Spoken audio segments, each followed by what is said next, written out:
We had a lot of things going against us. We had a lot of doubters, so that pushed our front office to succeed. The players all felt they were overlooked because they weren't in the NFL, but they were professional athletes. And our coach was looking for redemption because, you know, he had been fired and he wanted to prove that he could coach at the highest level. Brady and myself were both 27 years old when we started the team.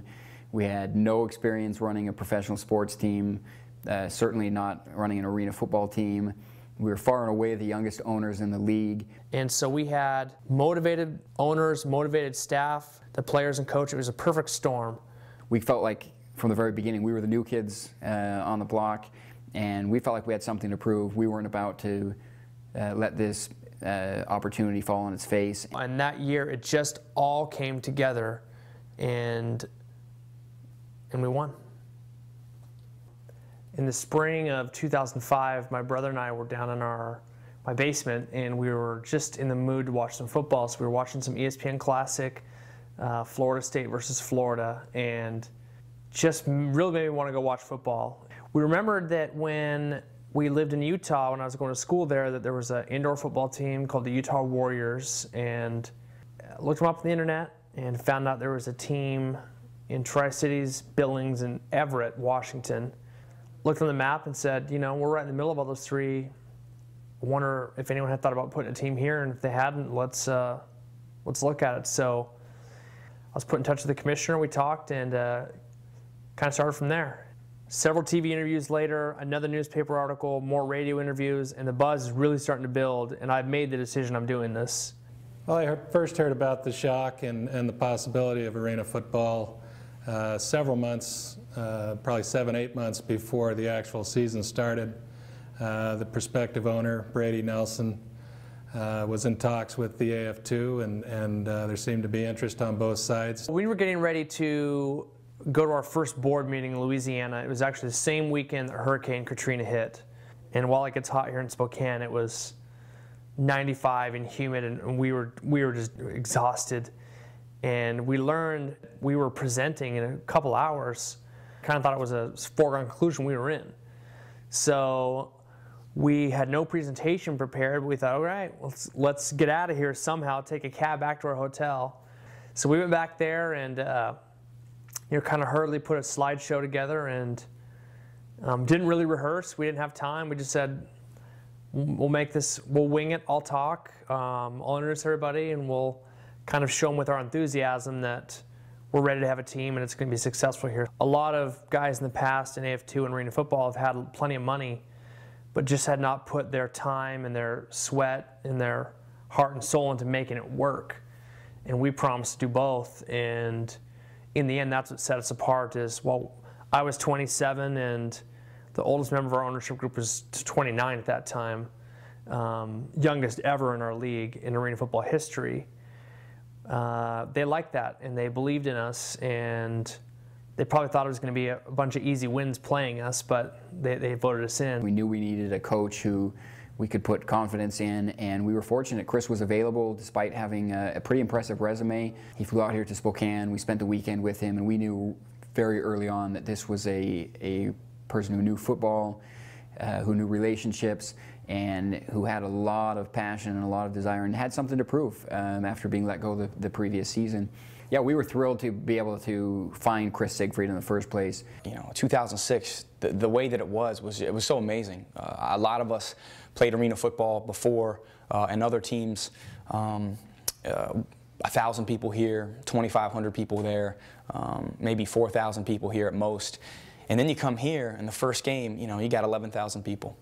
You start winning one game, then you win the second one, and then it starts to snowball, and we felt like rock stars. We really did. It was a sense of the biggest thing in this city in 2006 was a Spokane Shock, and to be a part of that, to be a player where people were chanting your name, and it was so amazing. It was such a great feeling. They won their very first game, 41-40.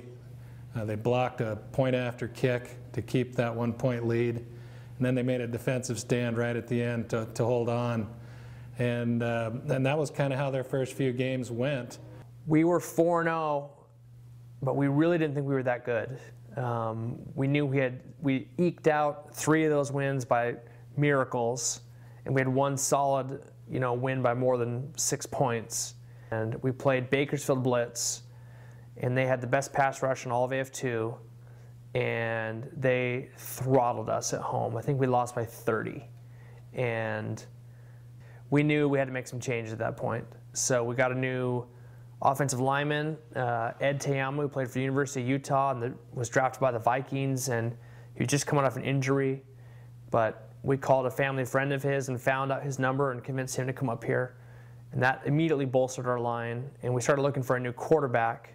They weren't afraid to change lineups. They kept trying to better themselves, and they brought in a quarterback at mid-season, Kyle Rowley, and he ended up taking over as the starting quarterback. Coach Siegfried from the Shock called me, and they were 7-2 or 6-2 at the time. And he said, I want you to come down here, and I'd like to give you a shot to be my starting quarterback, and that's how I ended up out here. I knew Kyle from 2 years before, 2004, we played together in a team, Columbus War Dogs. We were roommates. Our coaches were looking for a guy who could take us to the next level, and I said, hey, you know, I think there's a guy you need to call, and the coaches knew of him as well. About midway through the season in 2006 was the first time that I really started to believe myself. Not only are we good, but we might be the best or very close to the best team in the whole league. We knew we had something special when we started seeing our record at 8-1 and 9-2 and 10-2, and it's got to a point where, hey, we can really do this, and we had a great team. We really did. So it was hard not to see some entertainment value when you went to the games, and it just kind of snowballed. They started believing and ended up winning the division. We were fortunate enough that, you know, our record was so good that we had a bye week for the first week of the 06 playoff. So our first game in the playoffs was against Bakersfield, who we'd beaten once in the regular season. We'd lost to one time. We felt like we were a much better team than Bakersfield, but their defensive line had given our offensive line some fits earlier in the season. We started off the game. Charles Frederick returned a kickoff for a touchdown, first play of the game, and we thought, okay, here we go, the route is on. Felt really good, real comfortable, but very soon Bakersfield turned things around. They made it a very competitive game. And it came down to the last minute, as many arena football games do. And we scored, they got the ball back, they scored with less than a minute left. Everyone looked around and said, you left us too much time, just too much time. Everyone said, too much time, we're gonna do this. Chris kind of looked at us and said, they left us too much time, we're gonna win. We just had that feeling we were gonna win. Kicked off, we got a good return, and it got down to, we made a throw for a first down to about the 25-yard line. We needed a touchdown to win. We had 7 seconds left, and we needed 2 plays. The plan was for 2 plays to score a touchdown. One of the most nervous times I've ever been in my career with the Shock. It came down to the last play of the game, and Bakersfield had gone ahead. We had the ball with just a few seconds left on the clock. And Charles is open, and Kyle Rowley puts a ball right on the numbers. Charles catches it across the end zone. The place went absolutely crazy. I mean, the whole arena exploded. And one of the loudest times I've ever heard the arena was at the end of that game. And that was very important for us because that set the stage for a big run through the playoffs. After that, we played Arkansas in the conference championship game, and it really wasn't even a close game. And we were stuffing the run, and we were stuffing the deep ball. We beat them by 5 touchdowns to win our trip to San Juan to play Green Bay, San Juan, Puerto Rico. Still, a lot of people didn't think a lot of the Shock. We were a new organization. The owners across the league, the coaches across the league thought we were lucky. We heard from a lot of people, well, Green Bay, it's different. You know, they're a power football team. They're big, they're tough, they're physical. And, you know, Spokane isn't prepared for that. We heard a lot of that type of talk ahead of time. When you hear something negative, you use it. You know, for me personally, when I hear anything negative about myself or a team, you know, you get that kind of smile on your face. You're like, oh, you know, okay. You know, if that's how you feel about me, all right, let me show you exactly what I and my friends are going to do to you right now. And that's what we did. We really kind of put it on them that night. And beat them very soundly. In fact, up until this past year, that was the largest margin of victory in any Arena Cup championship in history.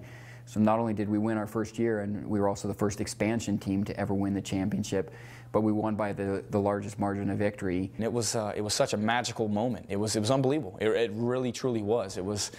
I was so happy for the guys that who struggled, who've played in front of small crowds, who played in towns you can't even pronounce the name of, and you don't even know what state or city they're in. To be, a champion at this level, with 35 teams or whatever it was in the league at that time was truly, truly special.